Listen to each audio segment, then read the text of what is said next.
Right. But needs some music. Music, And yeah. he's raised a by composer. communists. Yeah, okay, give me 5 seconds. Got it. Thanks, pal.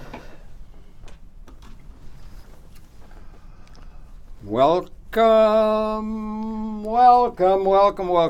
to the program. It's a pleasure to welcome to the program two dear friends of mine that are going to be talking about the Left Forum, which is coming up, I guess, just the evening of the day that this program is going to air. And on my far left is my dear friend, Dr. Seth Farber. He's Professor You got Seth. it wrong. I'm sorry. But Seth Farber is a different dear friend. I'm sorry. A little tired at the end of the day. Stanley Greenfield. Sidney Greenfield. Finally got it right, Sidney. Sidney Greenfield. And it's really funny because we are so close that that's really absurd. It's like stopping knowing the name of Maggie or something. But anyway, Sidney Greenfield, Professor Emeritus, University of Wisconsin, Milwaukee, anthropologist of incredible output in terms of his scholarly work, and not parenthetically, but maybe parenthetically, but he and I are on a panel that's going to present here at the conference, I guess tomorrow. On a It'll be Saturday. It'll be Saturday on a panel titled Transcending Material Scarcity, which is something that we're going to do. And we're dear friends, and it's just absurd that I mispronounced your name. Seth Farber. I love Seth. You know Seth Farber? No, I don't know Seth Seth. Farber. I have to meet wonderful. Seth. Okay, I'll meet Seth. You'll introduce me. Seth Farber is the guy that is brilliant and a psychiatrist, a psychologist, and he's got a book now. He said, like, you had black pride and you had ladies' pride, or what do you call it, feminine pride, or something. The pride movement, feel pride. He's written a book where he wants the people who are crazy or called mad. There should be a movement, mad pride, because all of the people who really have been the seers through all of time were all accused of being crazy. So he wants a movement to have mad pride celebrated the way all these other liberation movements, because that's where the really important stuff is coming from. Why not? I think it's an interesting Why not? idea. Yeah. Why not? Anyway, enough of this. You and I are old friends. I hope we have enough mad people showing up at this forum Yeah. to introduce some new ideas. Yeah, maybe. You're right. And maybe. that's what it takes. Anyway, we ought to shut up, you Yes. and I. Yes. We're old friends, and get to the lovely lady. And that's Pamela. Pamela Timmins, for crying out loud, of course. She's an artist extraordinary, real good artist. I've seen her art up. She's upstate, real good at does watercolor and other things like that. But she's also a producer here at MNN, and she's doing a program. She's very much in tune with a lot of the Aboriginal people. She's been following the two-row wampum implications Yes. of Iroquois and forming Benjamin Franklin. Benjamin Franklin The two rows. of the a lot of the ideas that were to be contained within the Constitution and so forth came from there, and other things. But Yeah. Pamela, welcome so much to Conversations, and thank you, it's a thank dear you. pleasure to welcome you to the It's program. always wonderful to be here. Okay, now. What do we Conversations. think? We got this thing coming up. The Left Forum. It's the 10th year that they've had that. I hear we just did a program that aired Tuesday this week with Seth Adler, who's the coordinator of the thing. Something on the order of 4,000 people are expected over the 3 days. That's a lot of people. Yes. And they're going to have 400 panels where there's going to be all kinds of discussion. It's a major event, is it not? Intellectually or in Yes. terms of the understanding the zeitgeist, and it's right across the It's street from extraordinary. Manhattan Network. Yeah, it is. Yeah. I just did a program about it that's airing on, last Sunday, and we'll be introducing. In fact, you could run a clip. Well, okay, we do have a. All right, we can do Yeah. that. Why don't we Hello, start? maybe Okay, if you can set it up. She's got a clip. It's part of a program, and Malik's going to cooperate with us. He's going to run it and run about 5 minutes or so. Yeah, And it'll be okay. a way of introducing it. And Exactly. and so let's see if we can set that up and run that, Malik, Yeah. and just cut it off around the 5-minute mark when it sort of makes sense. Okay, here we go.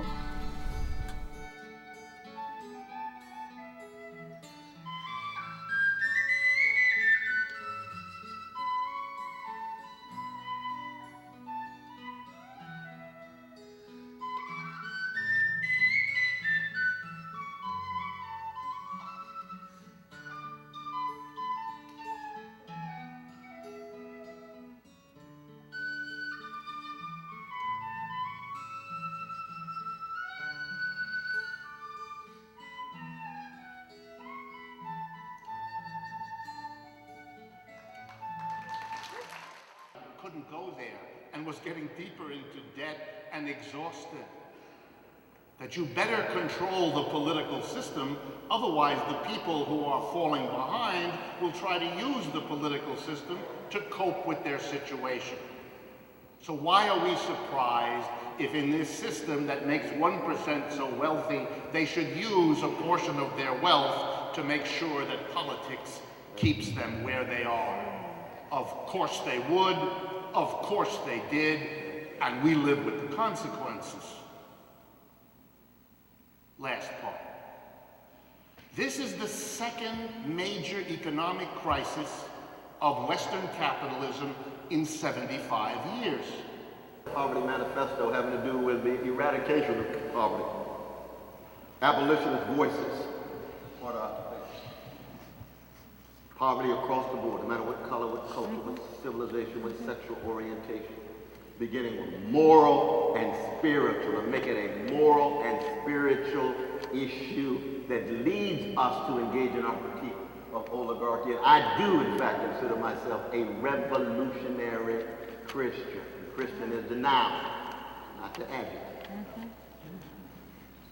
That's very important. By revolutionary, what I mean is what Brother Martin meant. He said not only a revolution in priorities and in values, but a transfer of power from oligarchs and plutocrats to those Sly Stone called everyday people, to those James Cleveland called ordinary people.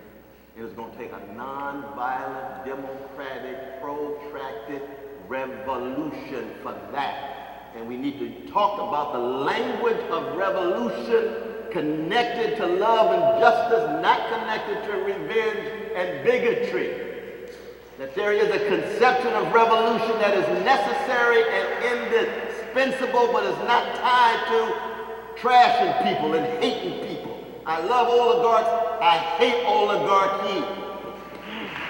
Because they can choose to fight against oligarchy, just like I love white brothers and sisters, but I hate white supremacy. And white brothers and sisters can choose to fight against white supremacy. The theme is reform and/or revolution, imagining a world with transformative justice. We can speak about that a little bit and what that theme means, what the challenges it poses. But it has interested the speakers to come.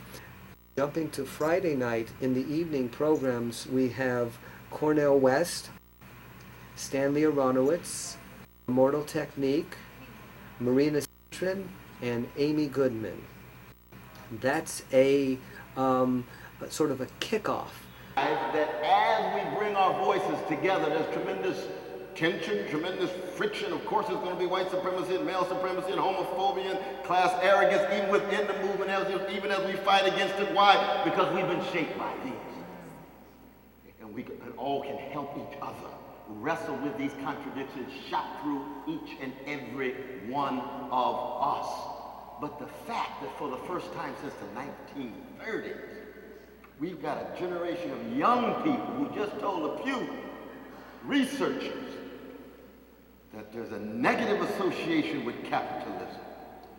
We don't need Brother Rick from Texas, not Rick from New York, but Rick from Texas to tell us about vulture capitalism or vampire capitalism or crony capitalism or the ways in which capitalism crushes so many poor and working folk. And it's not just Bane, it's just the peak of an iceberg. That's what working and poor people have been wrestling with for the last 30 years or so. But we've got now a younger generation that says when they hear the word socialism, they respond much more positively than when they hear the word capitalism. That's a fundamental shift in consciousness. Now you say, oh, Brother West, what do you mean by socialism? Well, it's true. I've been honorary chair, Democratic Socialist for the last 15 years. And very, very blessed to be a part of that. But you know, we had a mass movement. That's clear. But by socialism in the eyes of most of our precious young folk of all colors, what they mean is more democracy, more equality, and more freedom. They don't have an obsession with the ism. They just know that this capitalism, as it has been enacted in the last 30 years or so, that they have grown, the period in which they have grown up, tends to be so shot through with a spiritual malnutrition and a moral constipation. And they're tired of it. They want more. They're hungry. They're thirsty for something more. So, all right. Yeah, that's good. That's good. Oh, Cornell can really punch it out. That's I really good. love Cornell West is there and everything. Yeah. There is something blowing in the wind. Bobby Dylan had something blowing That's in right. the wind and everything. And what about that? How about it? Or maybe we can just jump in, Sid, or whatever. When they're talking about change, what are we talking about? Are we talking about something like, Republican, Democrat running in a president, all of the institutions that are usually make up the news and so forth? Are we talking about a change that the Democrats got control of the House in Virginia or something?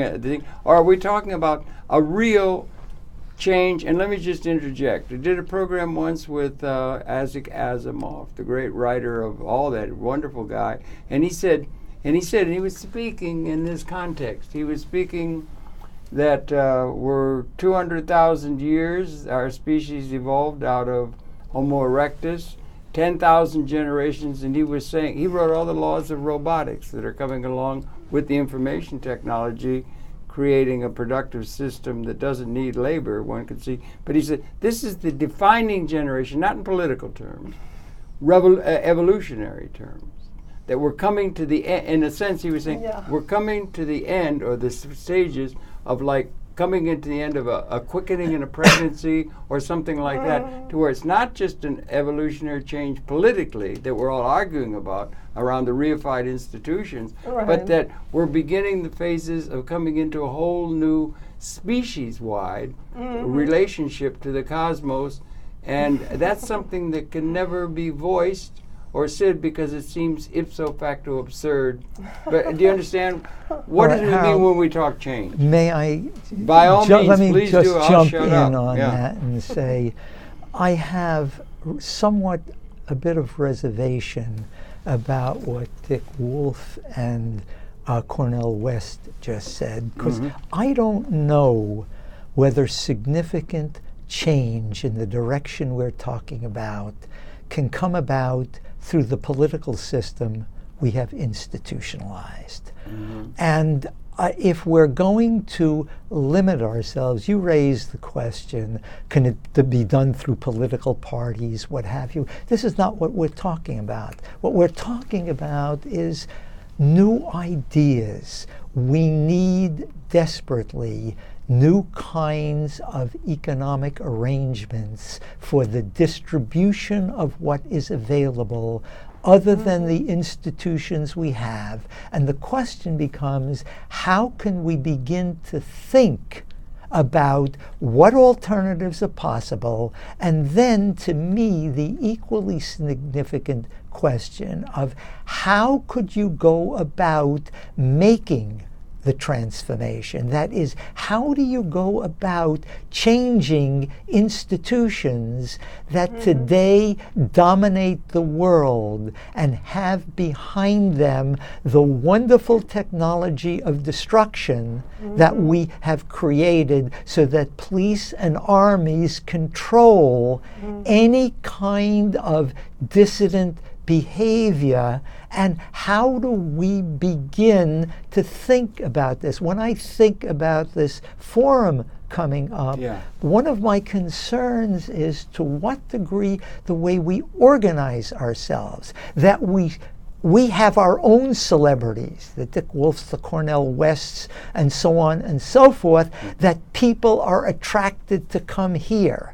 We don't want to just listen to them. We want a place where dialogue is possible, where the exchange of ideas, where we can sit and question each other to hopefully see what the limits of what each of us is thinking and benefit from our mutual exchanges, bringing together our understandings. And I don't know whether we have formats available for that. I'm just hoping that these 400 sessions will break up into smaller groups where people can present some ideas and we can discuss these ideas and maybe put off for the next time, which is absolutely necessary, a discussion of how you go about making change in society, something that we've written about, that people have discussed, and we haven't figured out yet. So in effect, what we're saying is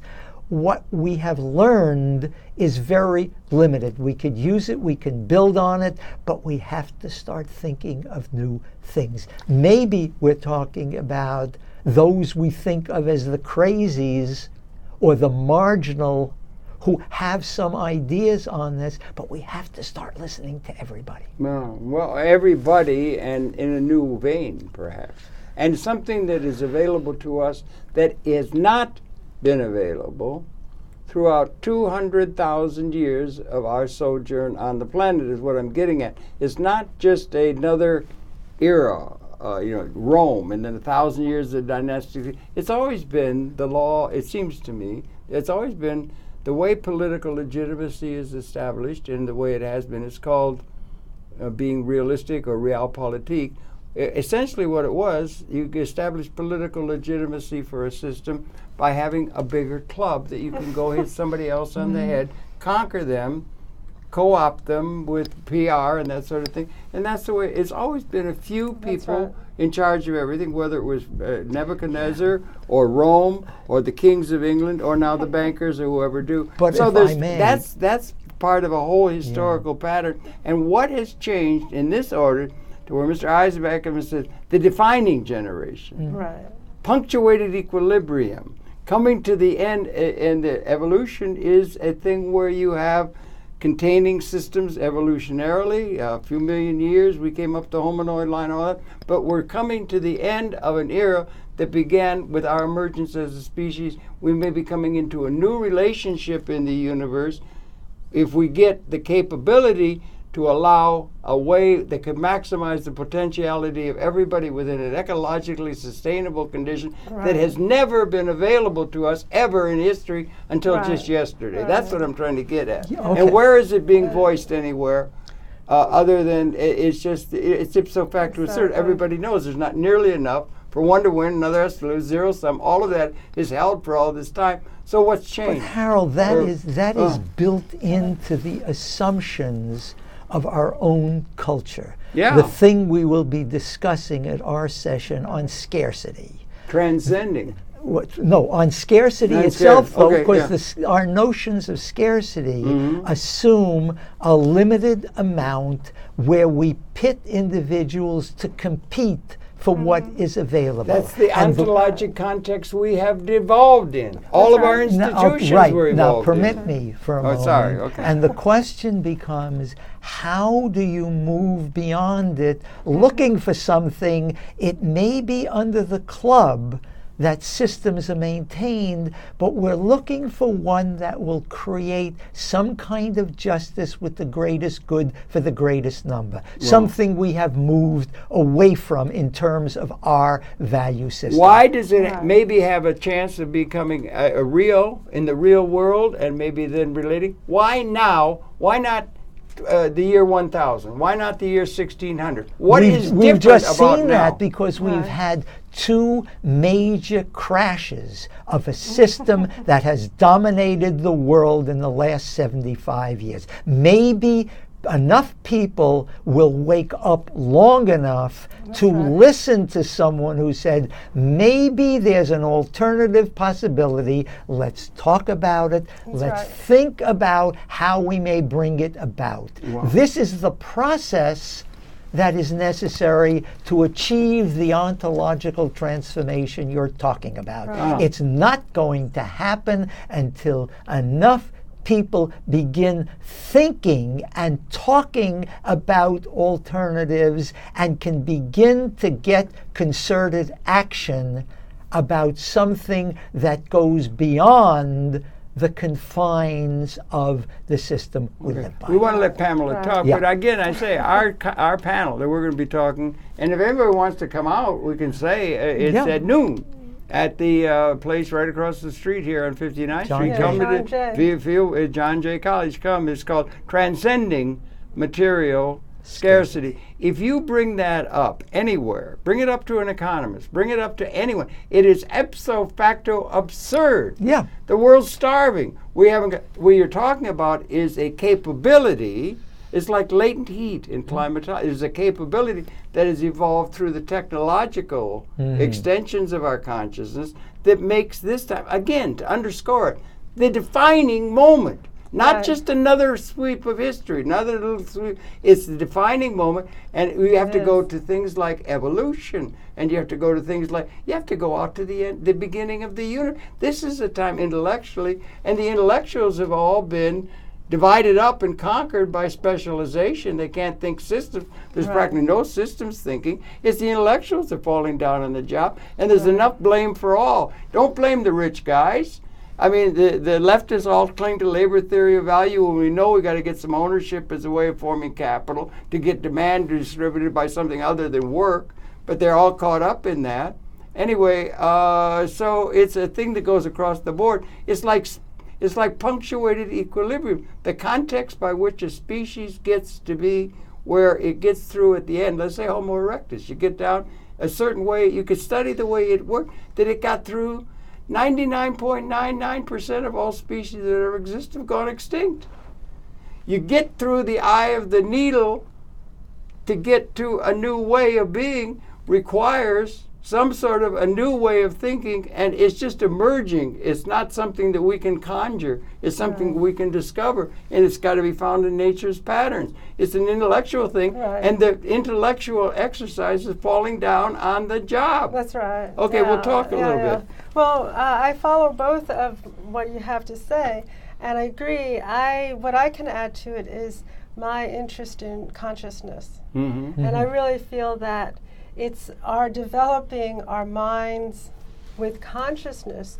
Our ability to listen is really important, to be meditative and also to be creative and innovative. And that's one of my mentors is Pete Seeger. Isn't he wonderful? Wasn't he I wonderful? just love Pete, and we're going to be doing a tribute to him. Wonderful. Is that part of a panel? Sunday at 3 o'clock. It's a 2-hour performance. Oh, wow. Yeah, so wonderful. People are all invited. Okay. Again, it's always first come, first seated. Yeah. And with your panel that you're bringing forth, again, it's first come, first seated. And from what Seth was telling me, people... Seth Adler, the Seth organizer. Adler, he really wants it to be a forum, as you were speaking about it, where people share their ideas. So although you'll be presenting, I imagine you'll give some space to someone like myself to speak out and say, hey, well, I've got my idea on how. Yeah, that's what we need. Right. Quantum physics says that we don't use much of our brain at all. 10%. That's what they common. I don't know. And as our education lacks the arts and meditation, that's, to me, the missing component.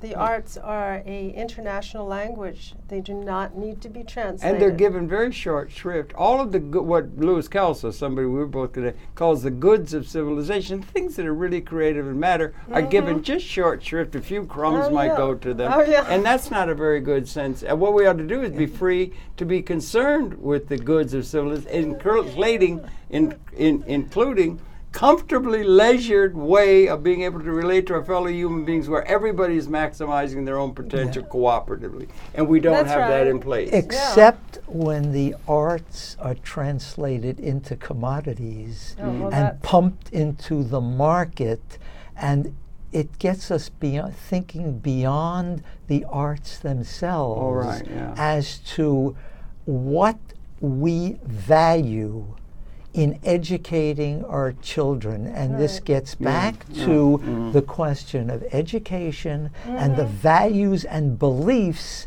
that we come to share as individuals. And the point I was making earlier about how you go about transforming a society requires learning to think differently, and that means teaching children, and as they grow up, to think differently and to think. This is the simple question of how do we come to value something other than material success if everybody in the system is competing for more and more of the material success? It's not going to the only way we get an evolutionary picture, Harold, is in retrospect. After it happens, we talk about it. What I'm trying to raise is the process of how you go about it and how we can learn from social transformations in the past. Well, in terms of the process, because it's not going to happen by itself. Well, we need feed forward, not feed back from the future. I mean, the institutions that we've inherited are those that we have to incorporate, and it's not just another era or something. Again, it's virtually everything. All of our institutions, everything we've inherited out of history. Marx said that. You have to encompass that. We have to subsume it. We have to deal with it. But it's now that is what it informs all of our institutions. What they call education is really just equipping people to be outer directed. Right. You know, do what you're told. Right. And that's what it is. And they divide it down. It's to be able to function successfully within the constraints of this system. Which means that it successfully means that you are going to get, let's just say, an education, and it's so broken up into so many specializations that nobody can become a threat. It's a divide and conquer thing. Right. Exactly. And it's just developing. I don't know if it's part of a pattern. If you become a specialist in you something, make money. You could become rich. Well, no, you could have a certificate. That's what education is about for the most part, or the world is. No, this is what we have made education into, training people to compete successfully for where the rewards are. Well, and the rewards are material. You want to transcend material scarcity. Yeah. This is where you have to begin. Well, if you Although get that's to a narrow go ahead. point of view. Yeah. That's why we are not sustainable. All this specialization has created a very narrow point of view where we're only concerned about our well-being. We're not thinking about the next generation. And your point on consciousness means that we grow up selecting from the environment around us certain cues, certain pieces of information, and blocking out the rest. So our consciousness, we focus on just those things that we have learned to sort of let enter. Yeah. And the training, as you're saying, both of you as educators know very well, it's a very competitive, and now more than ever, our young people are trained to test, and they're falling behind on the global picture. Understanding. Well, we're doing terribly. We must wake up to this. Yeah, we have a sister institution relationship with this forum, although I would like to see the forum be more inclusive, not just the left. You know, I mean, I'd like to be some other people. But anyway, we have with MNN and what we have here, and we had, and this institution in an institutional way. Well, I think it's very important. It was started by George Stoney, really, in a modern thing in terms of having relationship to the industrial real world. And he said, I've aired a program this Monday in tribute to him on Memorial Day. I love the man dearly. And he was very, and he commented at the very end, he'd been a teacher. He died 96, God bless him. And he had set up the public access realm, really, institutionally. But he said he was a teacher, and he was teaching filmmaking. And he was very dismayed by the trending of the students coming in. The first thing they asked him was, what do I have to do to get an A? That's an outer directed kind of consciousness rather than an inner directed quest of what real learning should be about, like a autodidactic thing. And he said he was dismayed because it was, and the theory was, I got to get an A, I got to get into Harvard Business, so I'll have a certificate that'll allow me to make money. Yeah, and that's an indication that the economic system is not being adequate to bring out the best that there is. The economic system is probably the major thing that holds things up, and we need to have a new one. And just, we did a program a couple days ago with a guy who's written a book, Enough for All, Forever. we might have to just have it creep into our minds or our conscience, or a thing that's coming like by osmosis is coming. It's coming, and we now have a point where, as you suggested, this extended technological capability is now got the weapons that since about the year 1970 have become and remain species lethal. We can stop conscious evolution, and you couldn't ever do that before. That's something right. new. And this idea that we may have collectively transcended complete in terms of the capability, not the reality. The reality is inherited, but the capability. We have transcended material and ecological scarcity. There is enough. Now, for that to even be considered anywhere is thought of as totally ipso facto absurd, impossible by the laws of the physics of the universe, and that's the major question that should be up on the table, and it can't be whispered unless they'll lock you up as a madhouse. Well, again, ontologically, it may be possible. But spell out the Right. when you say ontological, it's a sense of reality. Yeah, in an absolute sense, it is possible. The question is... It never was wait possible. Wait a second. It never was possible in the Okay, past. But that's the point is, in reality, because of the institutions related to our economic system and our educational system, it cannot be. And what we're seeing is greater inequality. Even though there's more than enough for everybody, some are getting a huge amount more. Others are getting less and less and less. Okay. This is an institutional question. Oh, yeah? This is a question of how we go about recognizing it and making a relationship between how we go about going from here to someplace else. And the someplace else is what we have to invent, conceptualize, That's right. and begin to think about. This thing that how we do it. We This have thing to we're proceed. talking about Yeah. is not something that we invent or something. Of course it it is is. something that has developed. It's got a life of its own. It is in accord with the universe. Right. A human organism and other organisms. A human organism has 100 trillion cells. Okay, 100 trillion, much in the gut, but they have 100 trillion cells. Every cell matters. Every cell is totally connected with every other cell. They form a system.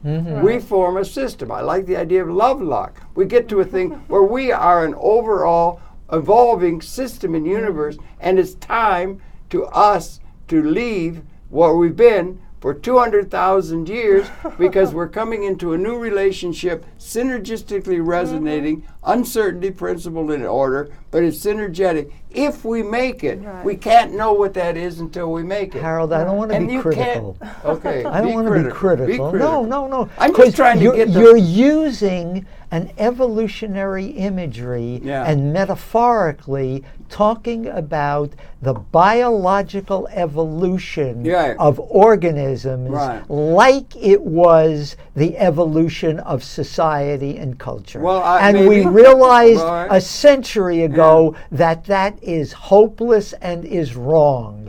When you talk about the social, leave the biological analogies and let's talk about how people interact with each other and behave Why not this. make a metaphor with biology or with nature? Or why not be embedded in nature? We are. Why this? We may be embedded biologically, but our culture is not embedded in biology. It is learned. And since it is learned, it can be relearned. We can learn new things, and unless we learn new things, we're going to keep behaving as we had in the past. Well, I hear the words. I'm not sure why we can't have an analogy with.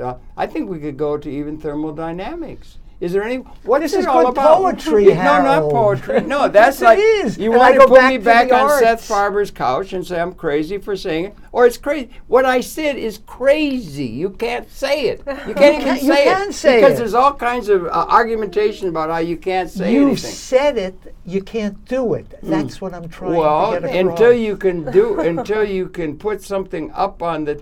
like they thought they were the center of the universe, and they got little telescopes that said we aren't, and Copernicus only got off the hook for messing up the means by which people got a sense of identity with the old order. They only got off the hook about 20 years ago by the Catholic Church for undercutting Hieronymus Bosch paintings, the way by which people got a sense of. We have all these institutions that we get our sense of as identity from, Right. and they're important, and things work, and everything like that. Yeah. And we're coming to the end of that. So you can't just have it come up. But I don't see why Who you have says to. we're coming to the end of Well, I'm that? suggesting You it. and I may say that things are getting so bad, it looks like it can't. No, I think things are continue getting any good. longer. Things are. It Well, just if things as are they're getting good, let's be very At the happy and level- celebrate the Wait a institutions minute. we Let's have. follow it through. Let's just say you're trying to make. I don't know if it's poetic or artistic or thinking comprehensively or doing something other than normal plodding academic talk about the various things and Right. everything. But the fact that we have a capability, what you're talking about is a unique species that had the ability to extend its consciousness into the environment and make the world other than, in an Eden-like sense, is the way most creatures are embedded in nature, okay? Now, on two vectors. One, what makes this time different? What makes it different? And let's say yin-yang. There's a balance. There's male, Right. female. There's different things that we can get a sending at. We're getting understanding of it and everything like that. But one vector is the weapons that has been the basis of political legitimacy, Right. essentially, are now species lethal, demonstratively so. That's If true. they go off, Mm. it's the end of our species. Okay, that's never So, been. Yeah. in Okay, an evolutionary terms, Harold, that's irrelevant. No, in the evolutionary It could term- happen. So what? Oh, no. What difference will it make? Well, it does make a difference that it never could. It couldn't have happened in 1920. Right. It couldn't have happened in That's 2000. It couldn't have happened in 1940. We were protected in our gestating impotence, right? Now, Okay. on the positive side, what is equally significant in terms of that evolving culture and everything like that, that is ontologically presented by the evolution of events. Evolution has its own process, and it's like that, and suggesting that we've come to the end of scarcity. They're going to have nanotechnology, building materials 1,000 times the strength of a steel and weigh nothing. A satellite it took 175,000 tons of copper. We have a capability and to guard the ecology, and we could have a capability in terms of our political theorizing, economic theory. We've obviously got to get some ownership into the hands of the people as a way of distributing demand and get out of the labor theory of value. Those are some things that are part of that vector. If we maintain our same social institutions, You got to include we them. will have more and more and more that will be available to fewer and fewer people. Right. And we will extend it No. so that some of those at the bottom, as today, will have access to more things, but fewer options to be able to obtain I them. think that's This really, is a I think distribution that's question. blindsiding things, really. I think there's been progress. We're making progress. There's progress in Fuller, God bless him. There haven't been many real thinkers. There's hardly been any real thinkers. Everybody's co-opted by the dollar and everything. I Well, listen that's to all it. the economists who are telling me, look at the distribution. Few are getting more and more of the more we Obviously. produce. Yeah. No, that's the point. The point is, unless we change these institutions, the notion of transformative justice, that this is the theme of the left forum, is not possible. No, if it's you're not. talking about social justice, how do you create institutions you're not that will talking- distribute this stuff in a more Well, you're- just way? with all due respect, you're not talking about social justice or any of those kind of things. You're talking about a thing that has developed. It's on the doorstep. It's there. The ontology has evolved. It's there. There's a capability, and The it's come- capability, every yes. no. You can't get off on that. Every day comes over the transom a breakthrough in every field, everywhere. Everything's going so quick. It's like a quickening. You know where you don't get a transformation? Oh, In terms of the way we think of economics and the distribution of wealth. Thank you. That hasn't changed. And you're in not going to 300 get years. a change by just going and reifying the institutions. And you're going to do it by putting that up on the table as a new reality that we can relate to. The fact that we can And stop then ask the next questions that I'm asking you that you expect to happen on their own. And all I want to do is talk about how we go about moving from one set of institutional relations to another, and we have to specify what that alternative is and then begin to No, think you're of talking how about a we process move by how we get there. Yeah. Not that. No, Yes. the thing that has to come first, the idea has to come first and have some place where it can live. There is enough. It lives in our heads. No. It lives in the reality. Ideas only I would live in our suggest it lives. heads. What was the condition? You're in anthropology, and you're part of anthropology, and you had to study Gould and all that, and punctuated evolution, how species appear. How is it that a species appears? What is the situation? What was the situation at the end of Homo erectus that there was to become, let's say, over Again, a you're couple hundred looking years? at we. Yes, we I'm conflating human institutions. We differentiate these species by their physical, biological characteristics.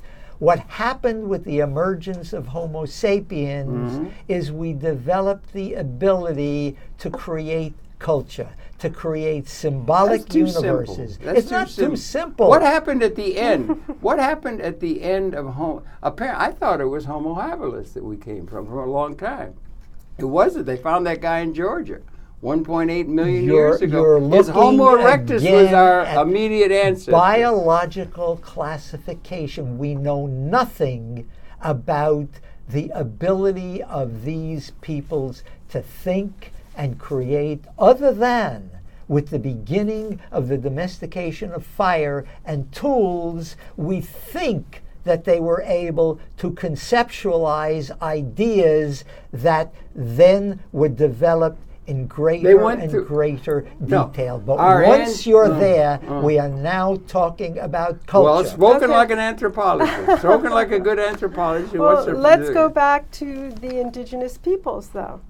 Okay, for the past indigenous peoples. Go ahead. We're all Africans. All right. Yes. And for the past around. 2 weeks here in New York, the UN has been hosting the permanent forum of the indigenous peoples. Yes. And this is a real breakthrough for the UN to actually acknowledge that we have indigenous people that had nations that are much older than us, and their ability to sustain their lives and have a culture is unknown to us, because that actually has been removed by genocide.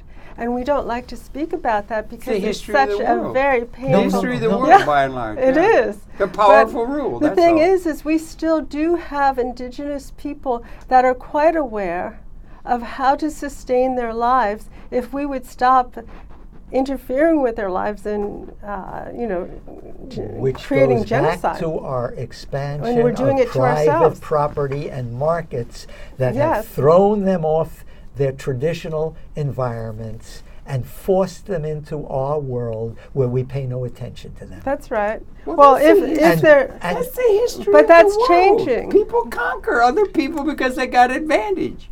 Yeah. But that's the history of the whole but world. that's all changing. You just pointed out the big difference is now it is on a total basis. During the Roman Empire, the rest of the world went around about its business and was able to live. The difference between that and the world system today is we tolerate nobody being different from us. So we take these indigenous peoples and we make them into us, or lower class representations. He's done all kinds of work among the people in Brazil. Maybe his resume goes like that. Well, that is not the point. The point is, you're perfectly right. Well, basically, that's what's happened to us. I mean, I've had to take a look at my own heritage, and I come to realize that my heritage, coming from the Celtic background, we were persecuted for living a natural life.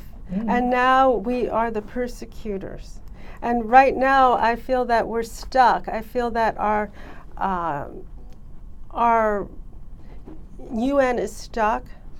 Congress is totally everything's deadlocked. stuck. Because we have why? all adopted the institutions created in Great Britain and Holland in the 18th and 19th century, and Yes. the whole world has been brought in because we have the technological capability to do this, and the question becomes, can a United Nations composed of nations But built the same problem way? with that is that the United Nations omitted the very original nations that are much older than our. In this fact, continent the you're talking U.S., Canada, Australia, Uh-huh. and New Zealand have been the real key factors, not allowing the native nations to be heard. And Okay. if we could hear their voices, they have wisdom. and Well, I lived learn I from lived- them Yeah. and let them Yes. participate Yes. in building whatever new arrangements we Exactly. might create. And that's happening. Yes. And this forum, I'm very impressed, but Yeah. this forum is bringing in the native Representatives of voice. the native. Yes, it's another breakthrough.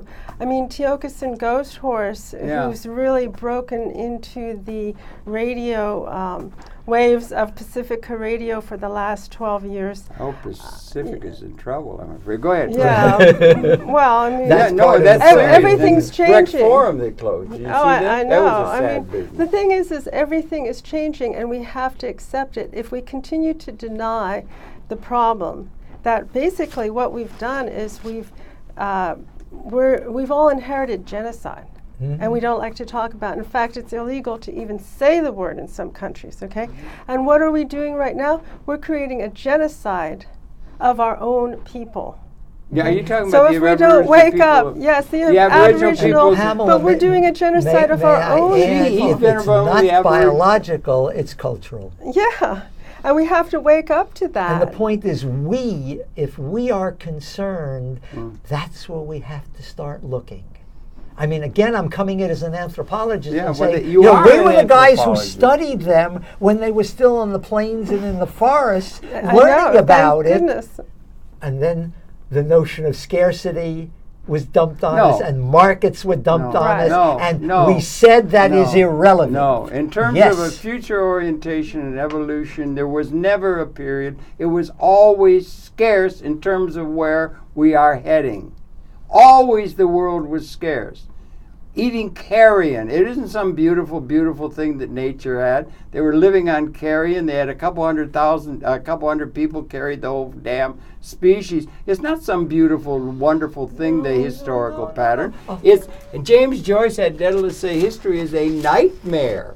It's not some beautiful, careful. That's our history. No, Wait no, a the second. history Wait of a the second. world. You keep imposing our world. That's What right. Pamela is talking about is other people who Yes. had other visions of their world, who were able to do different things, interact with their environments differently, That's and right. not be as avaricious as we are to need everything that can possibly be produced by technology. That's because we're at it. maybe the time We're- has come Uh-huh. to start listening and Right. paying attention Well, and trying I know to that. integrate this. You two have hit on a common yeah, thing. yeah. I just went to a seminar where he has been stressing this on our seminar up at Columbia all the time. terrific. And I did live among the Aymara people for 2 years down in Bolivia. I wrote all this. Join the club. And that was, no, I'm just looking at it differently. I just think those are, there's no turning it back and everything like that. And well, I've been I don't actually think those- listening quite closely to what's coming forth with the Turo Wampum Renewal Campaign. okay. That good. is the 400th, and this is the 400th anniversary of a peace and trade treaty with our indigenous people and our founding fathers. Okay, and we don't even know about it. Oren Which Lyon. is a good reason to block it out and make like it never happened. And yet it is law of the land, Right. it's within our U.S. Constitution, and we are not aware of it.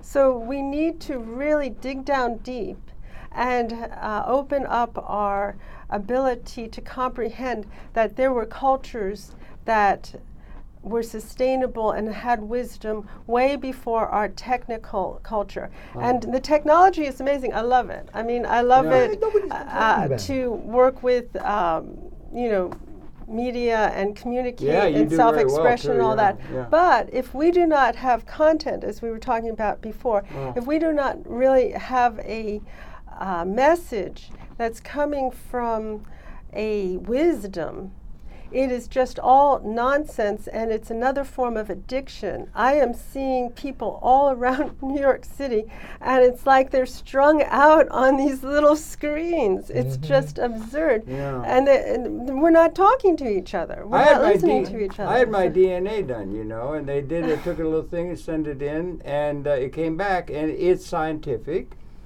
You know, there is a scientific process and everything, and you got to have some sense of that. Galileo was only let off the hook about 10 years ago for messing up people's sense of identity.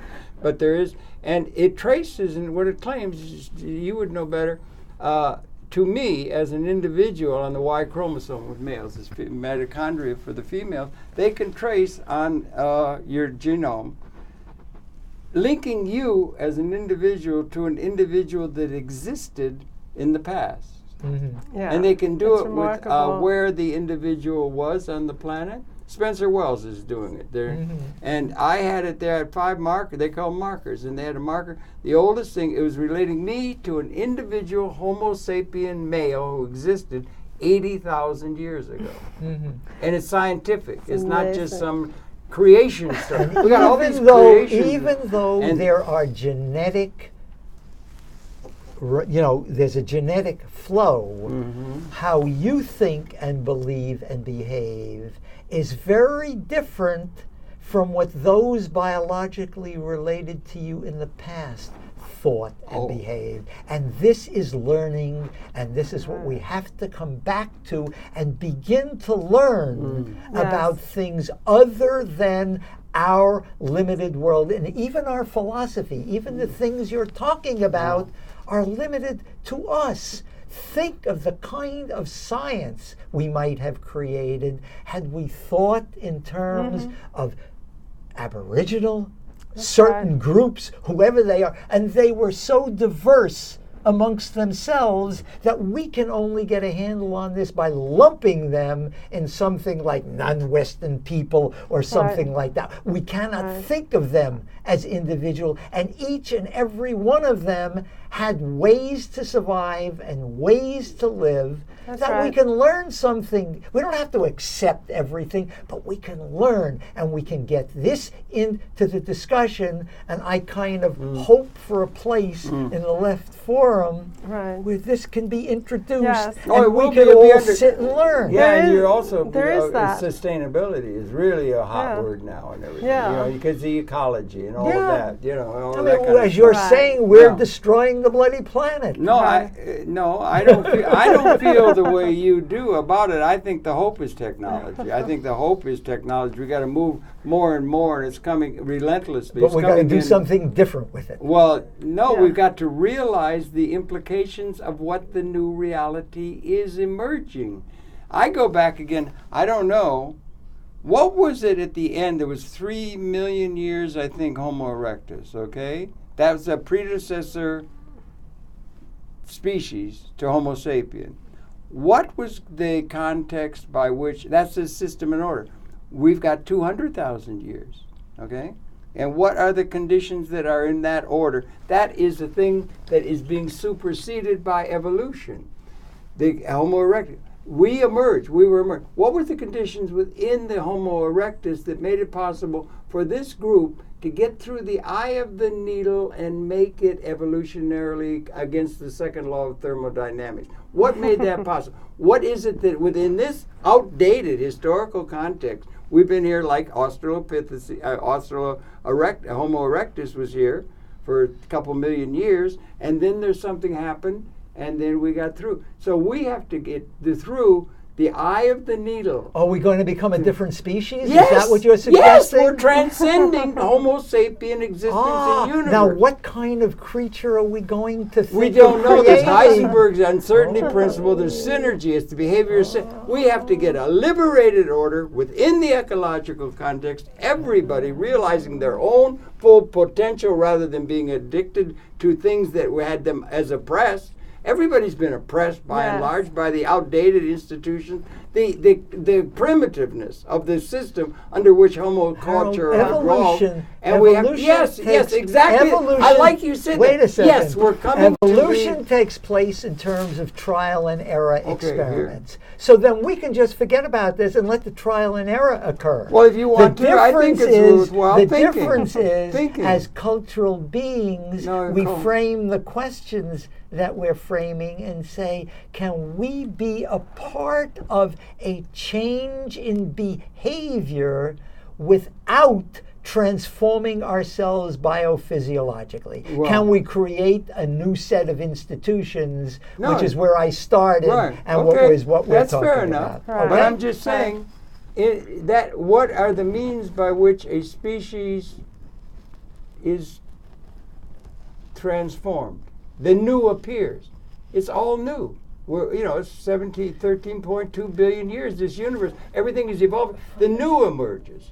And 99% have gone extinct. Species is one thing. A new relationship in universe. New behavior of Homo sapiens is a different matter. Separate the discussions, and what I'm saying is that the forum that we started talking about is a way to think about new ways of behaving and thinking so that we can get back to your issue of we're capable of transcending material scarcity. How do we do it in a socially just I don't want to talk about that. I don't want to talk about how you do it, not how you do it. The idea has to be got out as not something that's ipso facto absurd. That's what I'm saying. The idea. Is it possible? You said it. You said the word. You said the word. We are becoming a new species. No, I didn't. As we did. I asked you a question. Are you thinking in terms of us becoming a new species? Speciation it's called. It's called species. We're coming in a new relationship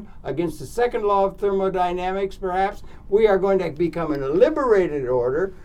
We can liberate or annihilate the Homo sapiens species. We should liberate it, and there will be a resonancy to consciousness, universal mind. We can't know what that is until we get there. It'll be synergetic resonancy with a higher order of consciousness up the evolutionary line. Well, the only way we're going to get there is if we can find a way to be cooperative with each other and to have peace. One of the best ways to be cooperative with people is if you could say legally or become and build institutions, and it's at our we can do where there is enough. Right. There is enough.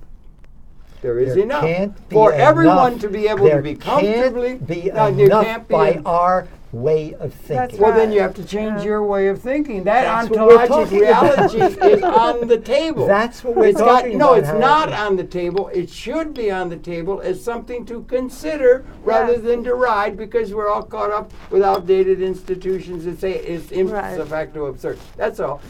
Not the questions of how. The question is there. And it should be presented. Well, I'm really sorry. There's a lot of tyrannies in this universe. A lot of tyrannies. The Tyrannosaurus. But anyway, one of the tyrannies in television is time. We've run out of time. Thank you, my darling. Thank you, Sidney. Thank you in the audience. And everybody, get out to the left forum where there'll be all kinds of talk going on along these lines. And it's participatory. And it is participatory. And thanks for viewing. We'll be coming back again tomorrow. Thanks a lot. Just got started. Okay. Thanks a lot. See you tomorrow. Okay. That's good. I actually sense that Rick Wolff is attempting to